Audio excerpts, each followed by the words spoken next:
Hey, it's Sarah. How are you? So I'm here with another reframe that can help get yet more perspective when things are going a little crazy.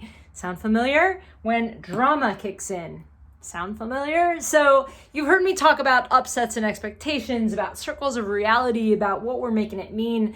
This one's so important because it gets down to you and who you're being. You know, I am all about that we have options, right? You can choose to be so many different versions of yourself in any situation, and that's something we have more control over than we think we do. This gets to very specifically what are your defaults about who you're being and who could you be in a moment of drama. This is called a drama triangle, not created by me, created by a guy named Stephen Karpman in 1968, so long ago, but amazing how it's still gold right now.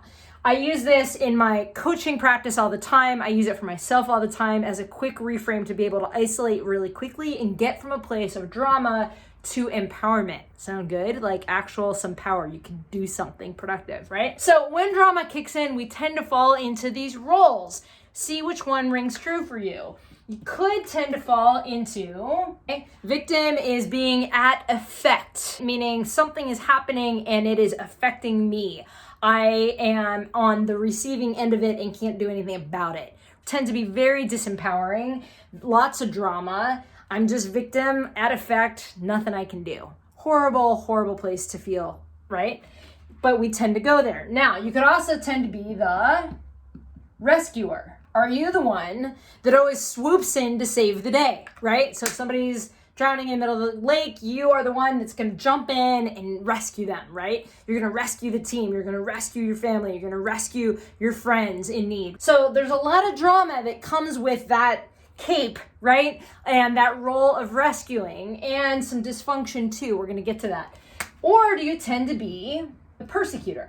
So in this situation, persecutor often looks at it as the end justifies the means. This is not a popularity contest. I'm going to do what needs to be done. It's not going to be popular. People may not like me, but this has to happen. So I'm going to command and control and do X or Y, right? Now, they're not hard and fast, right? Depending on a situation, depending on the players, depending on where you are in your life and all those other things, you can be in other roles, not just the same one all the time, but we do tend to have default settings. Just know that about yourself.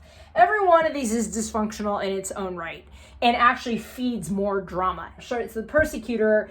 While they might be solving something they believe, they are usually causing more pain for other people and discomfort and giving them more reason to fall into, they think, justification, being on the victim side of things or needing to be the rescuer. So you can see how they start to do that. Options, ready? There's another triangle, called the empowerment dynamic. This is created by David Emerald later. Very, very helpful. For any one of these in the middle of drama, you find yourself falling into one of those roles, there's actually a flip that you can make happen like that in your head. So powerful. If I'm being victim, what am I doing? What is the impact of those behaviors and those patterns? We can do that for all three of these, right?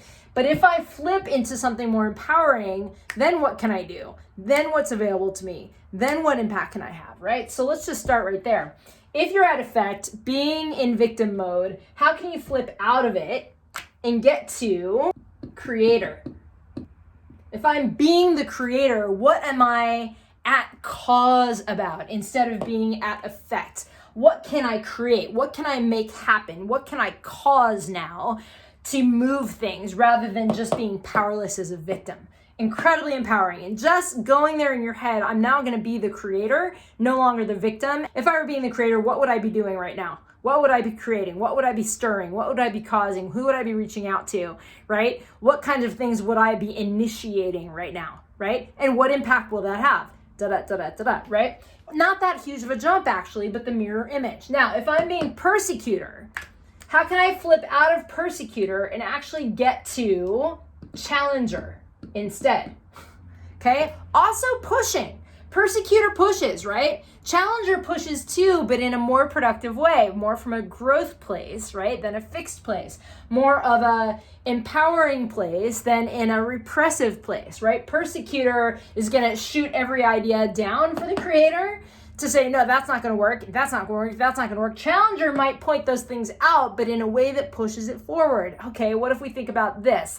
Let me poke some holes in that and push your idea to be better, right? How do you get from rescuer to coach? The reason I'm doing all these videos right now is because I want to be this, not this. I'm not interested in rescuing you. That's short term. I do it once, then what? I have to keep doing it over and over and over again, right? If you're in the middle of the lake and you're going under, if I jump in with you, I could easily get sucked under, right? And this happens to rescuers all the time.